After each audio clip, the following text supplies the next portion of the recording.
이 소설의 화자는 그지 없이 평범한 변호사입니다. 그는 특별히 우리가 좋아할 이유도, 그리고 특별히 그에게 멋진 면도 없고, 그렇다고 특별히 또한 나쁜 면도 없는 평범한 인물입니다. 그는 대체적으로 성공한 변호사인데, 어떤 직업적인 면에서 뛰어나서 성공했다기보다는 믿을 만한 변호사이기 때문입니다. 어떤 특별한 야망이 있는 것이 아니라 자기 직업에 만족하고 거기에 최선을 다하는 그런 인물로 되어 있죠. 그는 지금 현재 그 Master of Chancery Court, 즉 형법법원의 서기직으로 있는데, 당시에 뉴욕주에서 동산의 그 분배에 대한 소송과 사건을 심판하는 법원이었습니다. 거기에서 그 일을 하면서 동시에 변호사 일을 했기 때문에 수입도 그럭저럭 괜찮은 편이었고요. 그리고 나름 좋은 평판도 갖고 있는 변호사였습니다. 그리고 은근히 높은 자리에 있는, 즉 고위직에 있는 친구들도 한두 명이 있다라고 얘기를 하죠. 그가 이런 친구들과 계속해서 그 관계를 유지할 수 있었던 것은 열심히 일했다기보다는 믿을 만한 일을 했기 때문이라고 볼 수 있는 거죠. 그래서 그의 일은 특별히 그렇게 어려운 일이 아닌 것으로 보입니다. 우리는 이 단편 소설을 읽으면서 화자에 대해서 그렇게 많이 알지 못합니다. 어떤 특별한 정보를 갖고 있지 않죠. 우리가 보건대 이 변호사는 외로운 것 같아요. 그렇다고 또한 그렇게 또 외로운 것 같지도 않아요. 교회도 다니지만 누구랑 같이 다니는 것 같지 않게 보이고, 아마 집에서도 혼자 사는 것 같은 느낌이 듭니다. 어떤 가족이나 친구에 대해서도 이야기를 하지 않고 있죠. 그에게 중요한 것들은 그 사무실에서 일어나는 일상의 일인 것 같아요. 그는 그 일상의 일에 만족하고 있고, 거기에서 더 어떤 새로운 것을 추구하려고 하지 않죠. 그래서 그는 지극히 평범한 사람이고, 일반적으로 보았을 때 굉장히 친절하고 동정심이 많고, 그럼에도 여러 가지 그 단점을 또한 갖고 있습니다. 예컨대 약간은 거만하기도 하고, 예컨대 자기가 그 존 제이콥 에스터라는 그 당대 최고의 부자와 거래를 했고 같이 관계를 갖고 있다는 듯이 은근히 자랑을 한다든가, 또한 적극적으로 상대방을 자기가 원하는 대로 이끌지는 않지만, 그럼에도 은근히 그것들을 고집하는 그런 인물임을 알 수 있습니다. 이 화자의 가장 큰 문제점은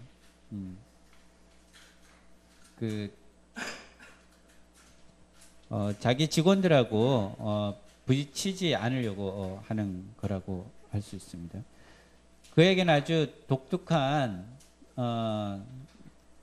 그 직원들이 있는데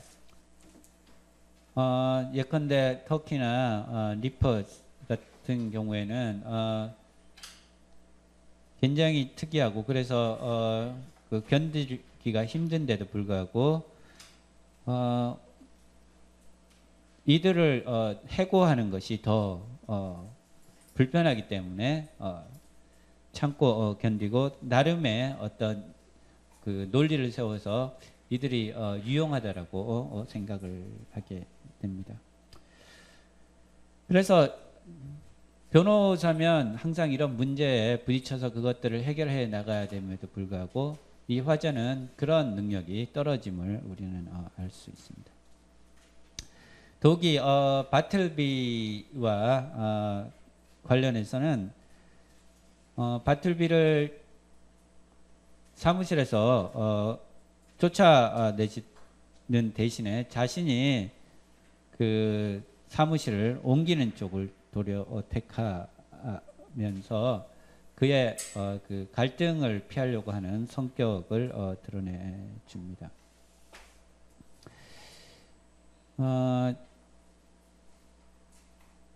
그는 여러 가지 면에서 예컨대 친절하고 또 연민이 많은 그런 인물이지만 동시에 약간은 자기 그 일에 대해서 몰두해 있고 그래서 그 일 위주로 생각하는 그런 인물임을 알 수 있습니다.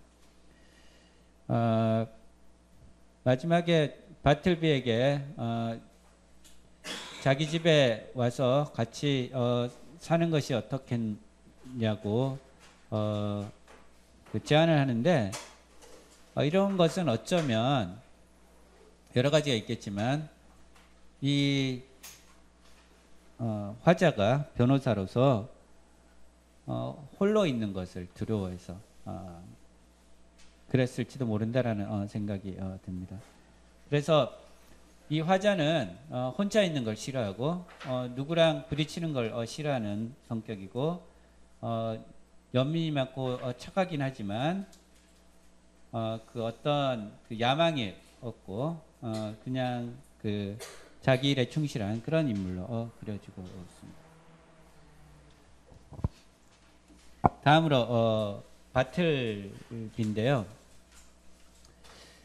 바틀비에 대해서는 이 단편 소설이 출간된 이래로 많은 비평가, 많은 사상가, 철학자들이 이 바틀비의 그 속성에 대해서, 바틀비가 누구인지에 대해서 알아내려고 노력을 했습니다. 그럼에도 여전히 알 수 없는 인물로 그려지고 있죠. 그래서 예컨대 도대체 바틀비가 이런 지금의 모습, 즉 나는 안 하는 것을 택하겠어요 라고 말하는 이러한 성격이 어디에서 비롯됐는가 하는 점, 또 그는 왜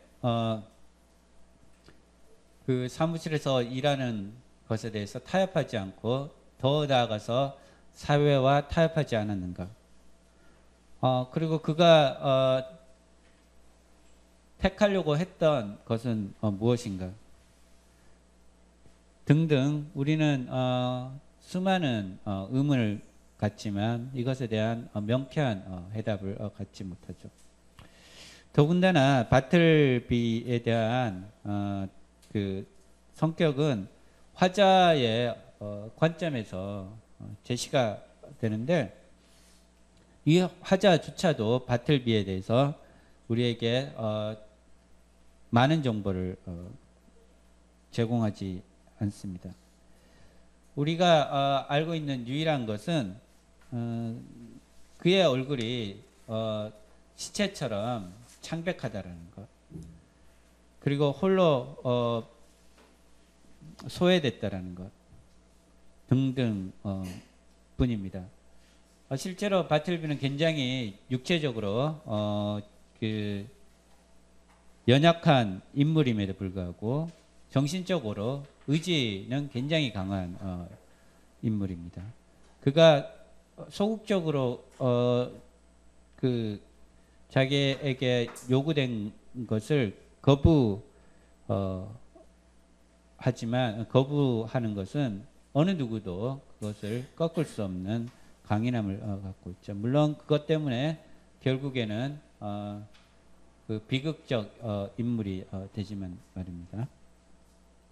그래서 바틀비는 굉장히 조용하지만 또한 그 굳건한 어떤 저항을 하고 있는데 무엇에 대해서 저항하는지는 우리가 궁극적으로 무엇에 대해서 저항하는지는 알 수가 없지만 어쨌든 1차적으로 화자가 요구하는 것들을 거부합니다.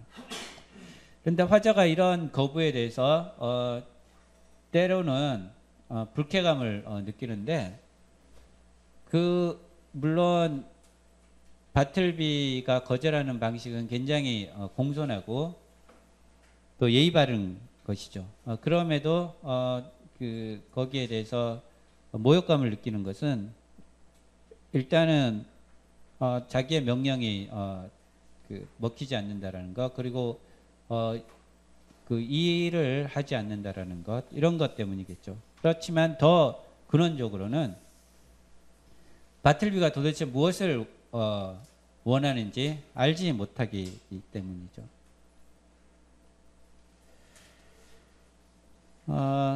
그리고 이 바틀비의 말, I would prefer not to 라는 이 말은 사실은 그 영어에서 흔히 쓰이지 않는 말이죠. 굉장히 특이한 말인데 이런 말들이 이 소설이 진행되면서 다른 인물들에게 영향을 줍니다. 그래서 변호사나 터키 니퍼 같은 경우에도 비슷한 말들을 쓰게 되죠. 그래서 이 prefer라는 말이 단순하게 존재하는 것이 아니라 다른 언어들, 그러니까 굉장히 정확하게 말을 써야 되고 정확한 어휘를 구사해야 되는 이런 그 변호사나 그 변호사 밑에서 일하는 필경사들에게도 영향을 미치게 되는 것이죠. 그렇다면 바틀비는 누구인가에 대한 잠정적인 우리가 그 해석을 시도할 수 있는데 하나의 해석은 바틀비가 멜빌 자신이라고 읽을 수 있을 것 같아요. 우선 바로 직전에 출판된 화이트 재킷이는 1850년에 출판됐고요. 모비딕 1851년에 출판된 이 두 소설은 상업적으로 대실패를 하게 됩니다. 당시에는 타이피처럼 더 많은 그 모험이 들어가 있는 소설을 원했고 이렇게 멜빌처럼 인생의 깊은 면을 다루는 어둡고 상징적인 그런 책은 팔리지 않게 되는 것이죠. 그런 의미에서 바틀비는 일종의 멜빌의 구현이라고 할 수 있고 그 화자인 변호사는 멜빌의 독자라고 볼 수 있죠. 그들은 항상 읽을 수 있는 어떤 것, 흥미로운 어떤 것들을 요구하고 그것에 대한 거부를 바틀비가 하는 것이죠. 다시 말해서 멜빌이 그 통속적인 소설, 인기 있는 소설들을 거부하는 것이라고 할 수 있죠. 또 다른 해석은 바틀비가 자본주의 사회에서 노동자를 대표하는 인물이라고 볼 수도 있을 것 같아요. 예컨대 이 소설의 배경이 월스트리트라는 것, 그리고 여러 가지 면에서 변호사가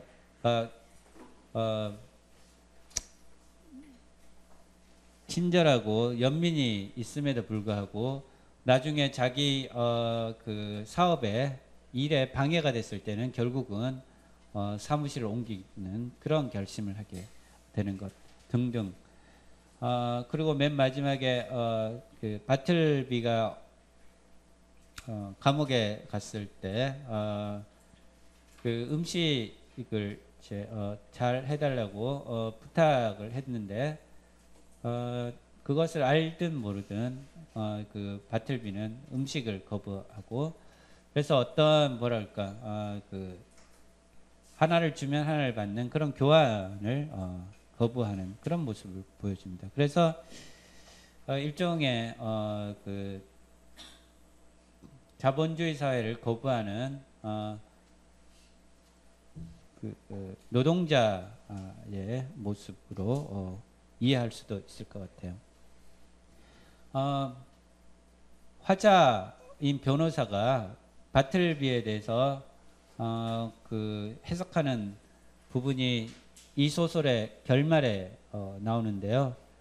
거기에서는 그 우편 수침불명한 그런 편지들을 전부 다 모아서 태우는 곳에서 일을 했는데, 이런 것들 배달불능 우편국에서 일을 하면서 어쩌면 그 바틀비가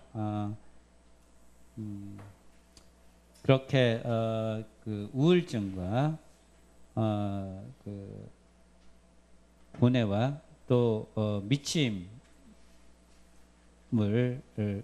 미치게 되었다라고 생각하죠.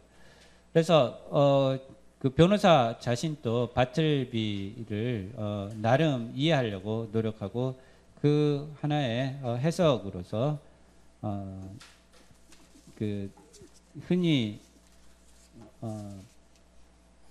소문으로 들은 배달불능 우편국에서 일했던 사건들을 떠올리게 됩니다. 다음으로 이제 그 마이너 캐릭터들이 있는데요. 터키 같은 경우에는 이 터키라는 이름이 상징하듯 얼굴이 불그스름합니다. 그는 점심 전에는 굉장히 일을 잘하고 믿을 만한 필경사인데, 점심시간 때 나와서 술을 마신 이후로는 그 믿을 수 없고, 그리고 약간 소란스럽고 말이 많고, 그리고 제스처가 큰 그런 인물로 바뀝니다. 변호사가 그 오후에는 터키를 집에 보내려고 했지만 자신이 중요한 일을 한다고 생각했기 때문에 고집을 피워서 계속해서 일을 하게 되죠. 그러자 이제 변호사는 그 사고를 치더라도 큰 문제가 되지 않는 사소한 일들을 맡기게 됩니다. 그래서 대체적으로 보았을 때 이 터키는 성격 좋은 아저씨인데 알코올에 문제가 있는 그 60대의 사람임을 알 수 있습니다. 다음에 니퍼스가 있는데요. 니퍼스가 암시하듯이 이 벤치라는 뜻이잖아요. 그래서 약간 날카로운 그런 신경질적인 성격의 소유자입니다. 니퍼도 마찬가지로 아침에는 터키와 반대로 일을 잘 하지 않습니다. 그는 항상 그 자기 책상의 높이를 갖고 그 시간을 보내고요. 아침 동안은 신경질적이고 그리고 자기 자신을 계속해서 괴롭힙니다. 그리고 불만에 가득한 인물로 그려지죠. 그런데 이런 불만의 원인은 그 변호사와는 달리 욕망과 그 야망이 가득 찬 그런 인물이기 때문이죠. 비교적 젊은 20대이기 때문에 이런 야망을 가진다고 볼 수도 있을 것 같아요. 그리고 나름 이 변호사 몰래 자기의 어떤 비즈니스를 하는 인물로 그려지고 있습니다. 물론 변호사가 알고 있지만 모른 척 하는 것이겠죠. 예, 다음으로 진저넛이라는 사환이 있는데 우리는 진저넛의 그 역할에 대해서 잘 알지 못합니다. 12살 정도의 소년인데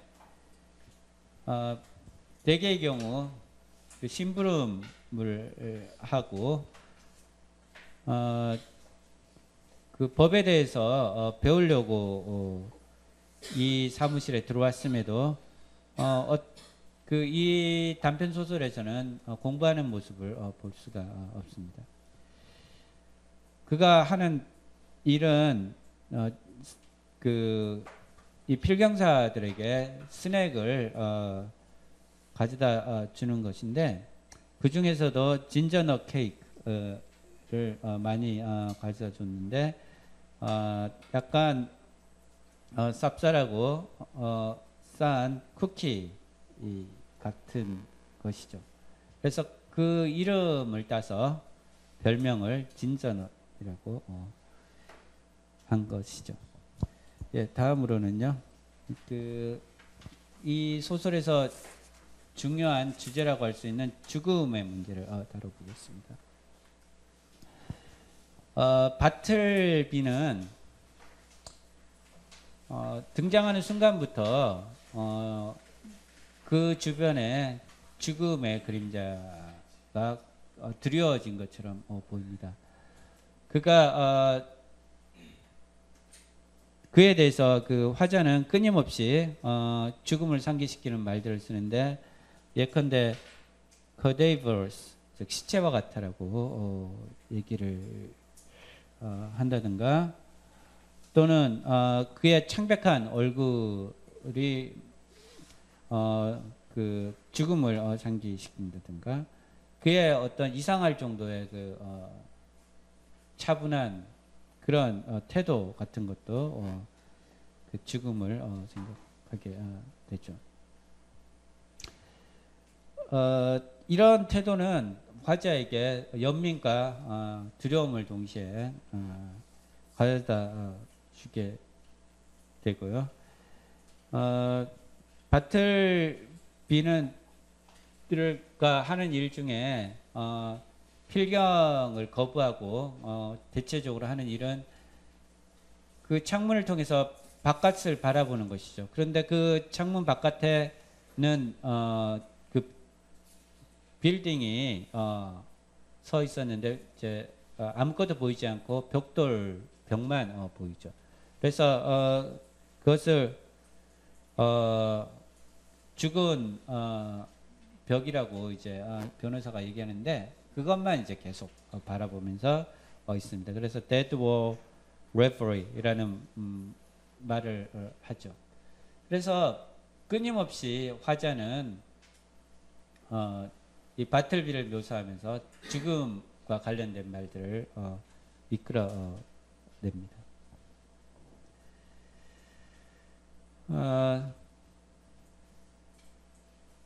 그리고 바틀비가 실제로 죽은 이후에도 그의 죽음을 재촉한 것이 바로 그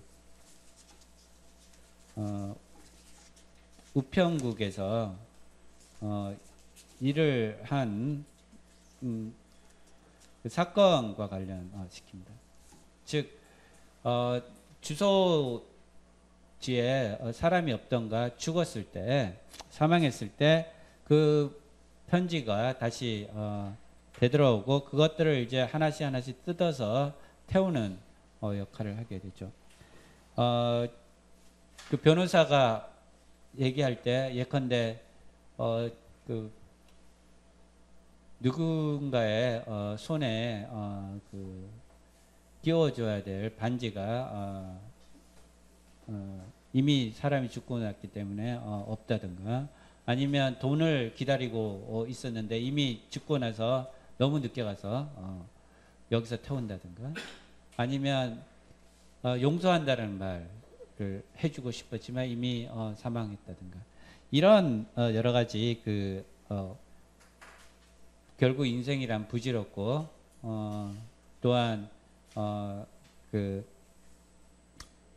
결국에는 다 비극과 같은 것이라는 그런 이제 요소를 끊임없이 아마 이 그 우편국에서 느꼈을 것이라고 화자는 생각을 하죠. 그래서 이 화자가 바틀비하고 관련해서 가장 중요하게 여기는 그런 이미지가 죽음이라는 것이죠. 그래서 이 죽음이라는 것은 알다시피 굉장히 그 모든 사람에게 보편적이고, 그렇지만 모든 사람들이 두려워하는 어떤 것이죠. 그리고 그것들은 항상 누군가에게 그 편지처럼 언젠가는 전달돼야 될 그런 것이지만 실제적으로는 그것들을 열어볼 수 없는, 그죠? 그런 편지와 비슷한 것이죠. 여하튼 이런 식으로 이 바틀비와 죽음과의 관계는 밀접한 관계가 있는 것 같다는 생각이 듭니다. 그렇다면 이 죽음이라는 것을 어떻게 해석할 것인가? 는 이제 여러 가지 그 관점에 따라 다르게 읽을 수 있을 것 같아요. 예컨대 그 자본주의에 대한 죽음을 상징할 수도 있고, 아니면 그 앞에서 말한 것처럼 멜빌의 그 문학적 그 노력의 죽음, 결과의 죽음 같은 것이라고도 할 수 있겠죠. 다음으로 이 소설에서 중요한 그 주제가 바로 사무실이라는 것인데요. 이 사무실은 뉴욕의 그 월스트리트에 위치하고 있죠. 당시에도 이제 월스트리트가 많은 그 경제의 중심지가 되어가고 있던 그런 시기였습니다. 이곳에서는 여러 가지 그 사무실에서 그 직원들과 그 화자 간의 그 관계가 일어나는데, 이런 것들은 끊임없이 서로 접촉하고 이야기하고 어떤 갈등이 일어남에도 불구하고 개인적인 그런 그 관계는 하나도 일어나지 않습니다. 그리고 이들이 심지어 퇴근한다라는 것은 자명할 것이고, 그리고 이들이 밖에 나가서 어떤 일을 하고 가족과 시간을 보낸다는 것은 분명한 사실임에도 불구하고 이 단편 소설에서는 그런 것에 대한 거의 언급이 없게 됩니다.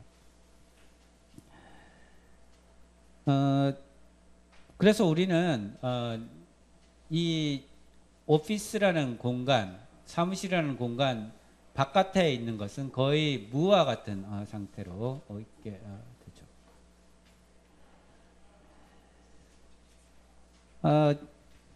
그런데 이 그 사무실에 대한 그런 어떤 분위기라든가 아니면 어떤 그 상태 이런 것들을 가장 잘 보여주는 예가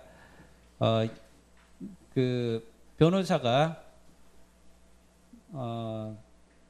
자기 이제 사무실에 주말에 교회를 갔다 온 뒤에 이제 들어가려고 했을 때 그 바틀비가 들어오지 말라 그러죠. 아직 준비가 안 됐다고. 그래서 이제 밖에 나가서 돌아다니다가 이제 들어오는데, 그러면서 이제 여러 가지 상상을 하는데, 그 중에 하나가 사무엘 애담스라는 사람이 존 콜트라는 인물에 의해서 이제 살해당하는 것을 보게 그런 얘기를 떠올리면서, 이런 공간에 아무도 주말에 되면 그 이 사무실에 아무도 존재하지 않게 되는, 이렇게 버려진 공간과 같은 이런 곳에서, 으슥한 이런 곳에서 사건이 일어날 수 있으니까 조심해야지, 이런 이제 류의 그 생각을 하게 됩니다. 그래서 여기서는 이렇게 그 사무실이라는 것은 비인간적인 공간, 어떠한 그 자본만 그 지배하는 공간, 그리고 항상 효율만이 모든 것인 이런 공간으로 그 설정이 됩니다. 그리고 그런 것의 가장 극단적인 형태가 바로 사무엘 애담스의 그 살해라고, 그 예를 든 것이라고 할 수 있겠죠. 그래서 배경도 마찬가지로 이 이야기가 월스트리트에 관한 것이라고 이제 부제에 적혀 있는데, 이처럼 멜빌이 이런 배경을 삼은 것은, 그것도 그 법률 사무소를 배경으로 삼은 것은, 어쩌면 이렇게 그 가장 인물들의 비개성성을 강조하기 위해서 그렇다고도 할 수 있죠. 가장 비인간적인 면들을 보여주기 위해서 그런 것이죠. 그래서 개인적인 어떤 관계 같은 것들이 들어올 여지가 없는 것이고, 그 속에서 바틀비와 같은 인물이 어떻게 행동할 수 있을까 하는 것들을 보여주는 것이죠. 그래서 이 배경에서는 각자의 인물이 서로 소외된 모습들 들을 보여주고, 이들이 어떻게 스스로 이런 소외 속에서 행동하는가, 그리고 어떻게 사소한 일을 갖고 서로 다투는가 하는 것들을 이 소설에서 보여주고 있습니다. 다음으로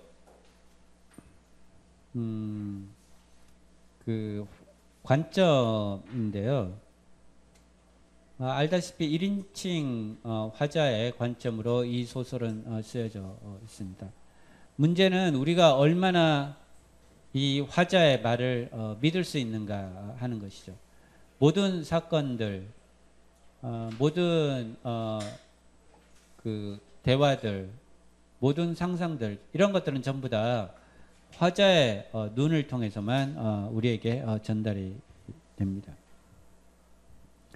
그래서 예컨대 그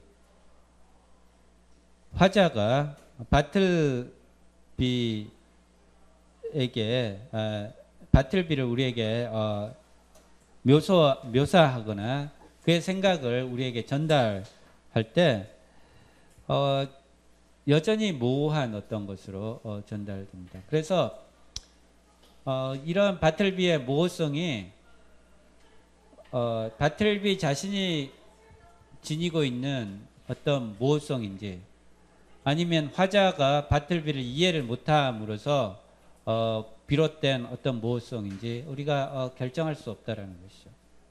다시 말하면 바틀비 자신이 그 모호하고 애매하고 신비한 그런 인물인지, 아니면 변호사 자신이 바틀비를 이해를 못해서 이렇게 모호한 신비로운 이런 모습으로 그려지는지 우리가 정확하게 알 수 없다는 것이죠. 이 화자는 그 바틀비의 어떤 그 무행위, 어떤 일도 하지 않으려고, 어떤 행동도 하지 않으려고 하는 것에 대해서 직접적으로 영향을 받고 그 마음속에 갈등을 하게 되고, 항상 그 바틀비를 어떻게 개인적으로 처리할 것인가 하는 문제를 고민을 하게 됩니다.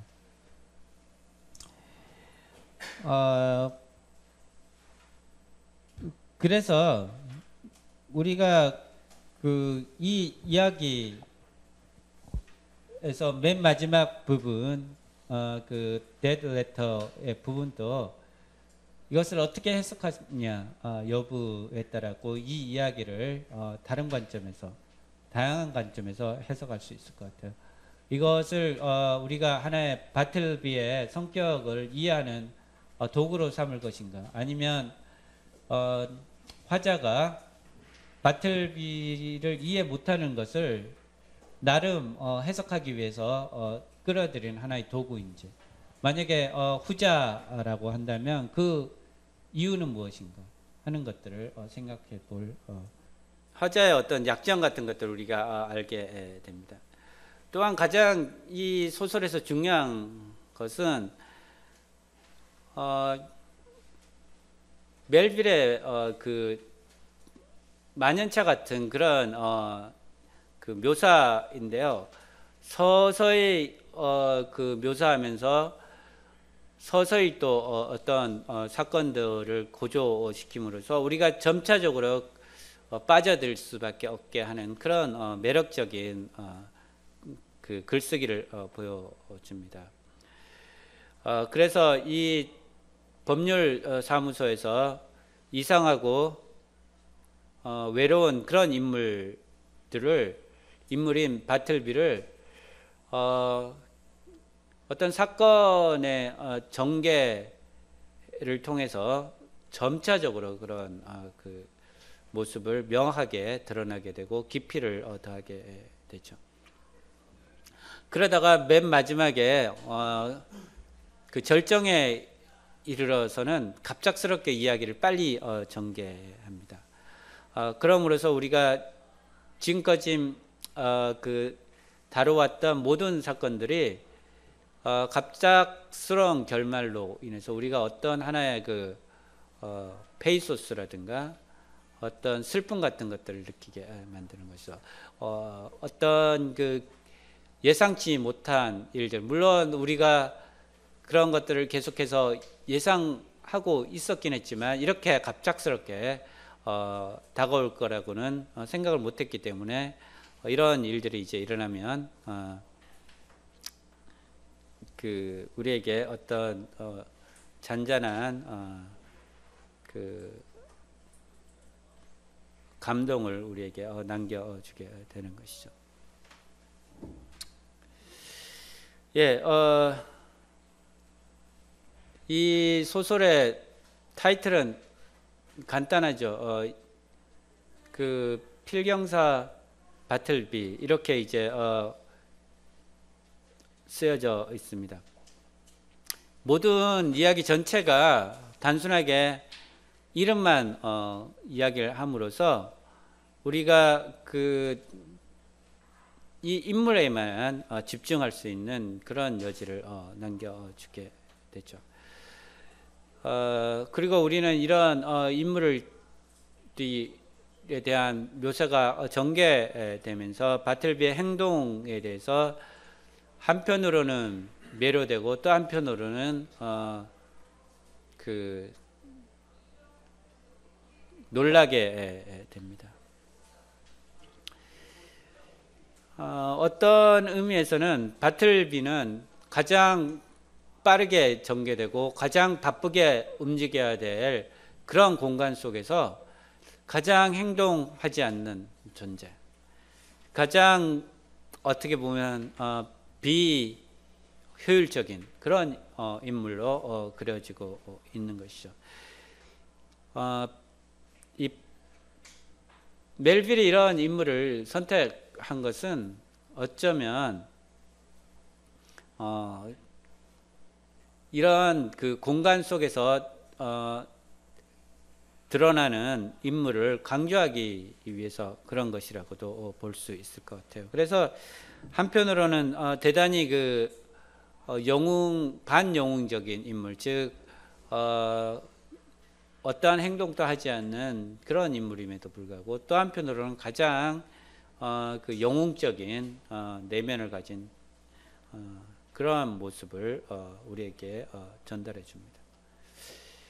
예, 마지막 부분은 그 많이 얘기했으니까 넘어가고요. 이 부분을 좀 읽어보죠. 그 변호사가 바틀비와 갈등을 겪으면서 바틀비를 해고해야 될까 안 해고해야 될까를 고민합니다. 그러면서 그 나름의 해고하지 말아야 될 이유를 생각해 내는데요. 그 부분을 한번 읽어보도록 하죠. Poor fellow, thought I. He means no mischief. It's plain he intends no insolence. I can get along with him. If I turned him away, he will fall in with some less indulgent employer, and then he'll be rudely treated here. I can cheaply persuade delicious self-approval. To befriend Bartley will cost me a little or nothing, while I lay up in my soul what will eventually prove a sweet morsel for my conscience. 번역한 것을 읽어보면요. 가엾은 친구로군. 나는 생각했다. 그는 악의가 없어. 무례하게 굴려는 의도가 없는 건 분명해. 그의 용모를 보면 그의 기행들이 본의가 아님을 충분히 알 수 있지. 그는 내게 유용한 사람이야. 나는 그와 잘 지낼 수 있어. 내가 해고하면 그는 아마 덜 관대한 고용주를 만나겠지. 그러면 그는 무례한 취급을 받을 것이고 어쩌면 굶어 죽도록 비참하게 내몰릴지도 몰라. 그래, 나는 여기서 달콤한 자기 승인을 값싸게 획득하는 거야. 바틀비의 친구가 되어주고 그의 별난 온거집에 장단을 맞춰준다고 손해볼 것은 없으니까. 그러면서 나는 궁극적으로 내 양심의 달콤한 양식이 될 것을 내 영혼에 비축하는 것이야. 예, 처음에 변호사는 바틀비에 대해서 연민을 엮입니다. 그래서 가엾은 친구로군라고 얘기를 하죠. 그런 다음에 그는 바틀비가 자신에게 어떤 그 무리하게 굴려하지 않고 본의가 아니라고 생각하고 또 유용한 인물이라고 얘기를 합니다. 여기서 유용하다라는 말이 이제 굉장히 중요한데요. 그가 바틀비에게 가장 중요한 그 요소라고 생각했던 것이 useful이라는 말이라는 것을 알 수 있게 됩니다. 그러고 나서 바틀비에게 그는 그 만약에 다른 사무실에서 내가 쫓아내서 다른 사무실에서 고용된다면 덜 관대한 고용주를 만나게 되고 그러면 무례한 취급을 받을 거고 어쩌면 굶어 죽어서 비참하게 내몰릴지도 모른다라고 얘기를 합니다. 그러고 나서 그 재밌게도 그는 뭐라고 얘기했냐면 나는 여기서 달콤한 자기 승인을 값싸게 획득하는 거야. 여기서 우리말로 획득하다라는 말로 썼는데 영어로에서는 cheaply purchase라는 말을 썼습니다. purchase는 알다시피 뭔가 산다라는 것이죠. 즉 자기가 이 바틀비를 해고하지 않음으로써 무엇을 얻게 되는 것이죠. 다시 말하면 그 달콤한 자기 승인을 얻게 되는 거죠. delicious self approval을 갖게 되는 것이죠. 즉 다시 말해서 이 그 해고하지 않는다라는 것, 일종의 자선 행위라고 할 수 있는 이런 행위는 그가 자신의 그 달콤한 어떤 자기 승인과 자기 승인을 얻기 위한 하나의 방편으로 여기서는 사용되고 있다라는 것이죠. 그리고 이제 바틀비의 친구가 되어지고 그의 그 별난 옹고 집에 장단을 맞춘다고 손해 볼 일은 없을 거라고 얘기를 하는데요. 보면 거기에 to befriend Bartleby will cost me little or nothing 이라는 말을 썼는데 cost라는 말을 씁니다.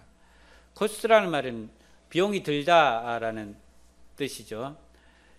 그러므로서 여기서도 마찬가지로 자본주의적 그런 관점에서 생각을 하고 있는 것이죠.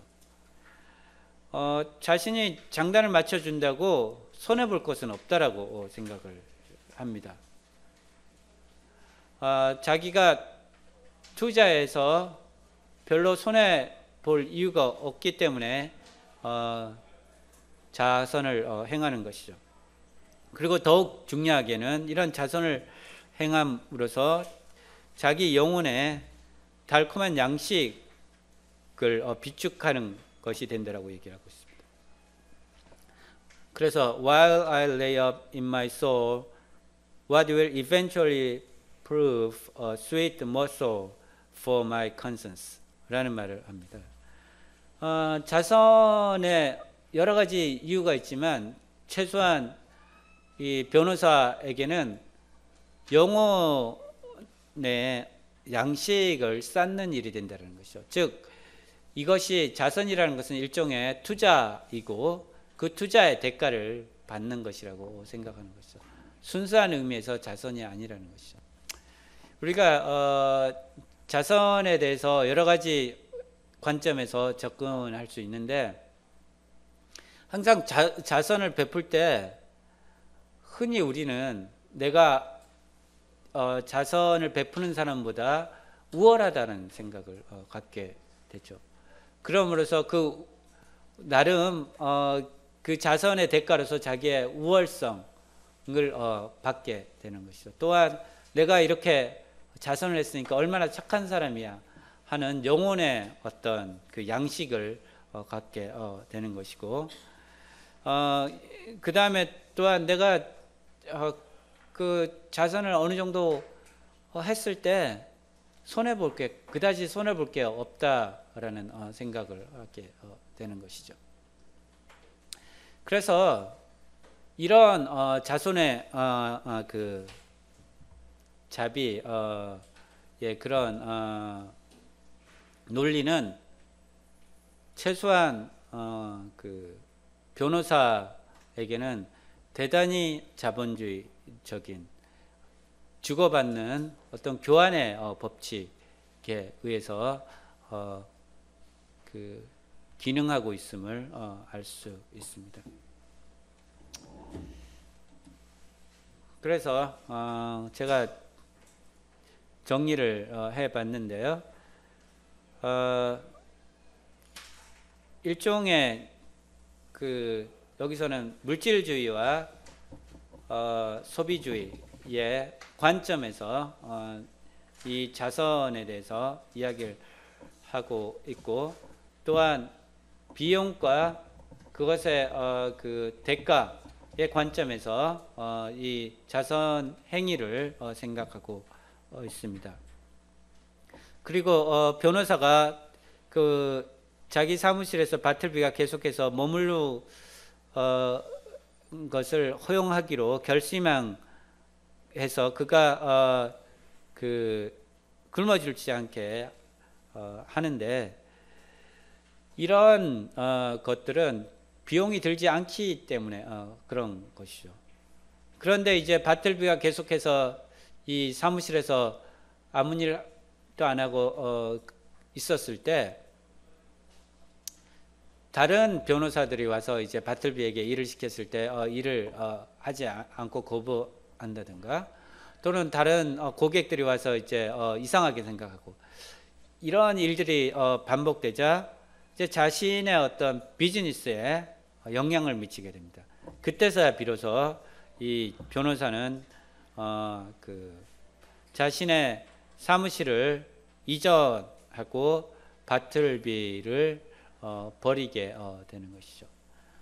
그래서 이 자선이라는 것은 간단히 말해서 자신에게 큰 영향을 미치지 않을 때, 자신의 기분이 좋아지고 자신의 영혼의 양식이 쌓이고, 그리고 자신의 우월감을 가능하게 해줄 이런 순간까지만 기능하는 것이고, 이것이 막상 자기의 어떤 비용을 요구하고 자신의 평판을 깎아 내릴 때는 더 이상 그 자선이라는 생각을 그만두게 되고 바틀비를 버리게 되는 것이죠. 다음으로 이 소설에서 중요한 주제 중에 하나가 음식입니다. 우리가 음식을 먹는 것은 여러 가지 이유가 있어요.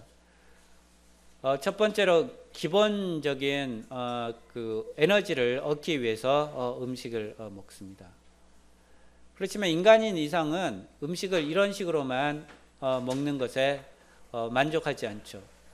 우리는 항상 맛있는 음식을 찾아다니고, 또 예쁘게 장식된 음식을 먹고 싶어하고, 어디에서 음식을 먹는가를 찾게 되고, 누구와 음식을 먹는가, 얼마나 비싼 음식을 먹는가, 이런 것들을 생각하게 됩니다. 그래서 이렇게 음식은 더 이상 어떤 기본적인 욕구를 충족하는 그런 것에서 벗어나서 우리의 욕망과 욕구를 보여주는 어떤 상징이 되는 것이죠. 변호사가 볼 때 이 바틀비에게 있어서 가장 독특한 점 중에 하나가 거의 음식을 먹지 않는다라는 것이죠. 그가 먹는 것이라고는 그 스낵 부스러기만 잠깐씩 먹는 것이죠. 이 변호사가 진저넛이라는 그 사환을 고용해서 그 필경사들이 배고프지 않도록 계속해서 간식을 나르는데, 이 변호사 입장에서는 음식이라는 게 굉장히 중요함을 깨닫고 있는 것이죠. 즉 다시 말해서 이들의 욕구를 채워주는 것. 사실은 우리가 간식을 먹는다고 그것이 배가 부르고 그런 것이 아니지만, 이러한 간식을 통해서 일의 효율이 올라가고, 또한 어떤 자신이 고용주로서 그 직원들에게 무엇을 해주고 있다라는 자부심 같은 것들을 제공하게 되는 것이죠. 그래서 이제 이런 것들을 계속 행하는데, 다시 말해서 음식이라는 것은 단순하게 먹고 사는 본능적인 것을 넘어서는 어떤 욕망과 욕구에 그리고 자기 가시의 어떤 것이 되고 있습니다. 이 이야기에서 어떤 물질주의는 굉장히 중요한 역할을 하는데, 그러한 의미에서 이렇게 음식이라는 것은 욕망과 욕구의 어떤 은유로서 그 기능을 하게 됩니다. 그래서 바틀비가 음식을 먹지 않는 것 때문에 결국은 아사하게 되는데요. 이러한 아사라는 것은 단순하게 어떤 음식을 거부한다라는 것을 넘어서서 어떤 의미로서는 이러한 그 자본이 지배하는 욕망과 욕구에 대한 거부라고도 볼 수 있는 것이죠.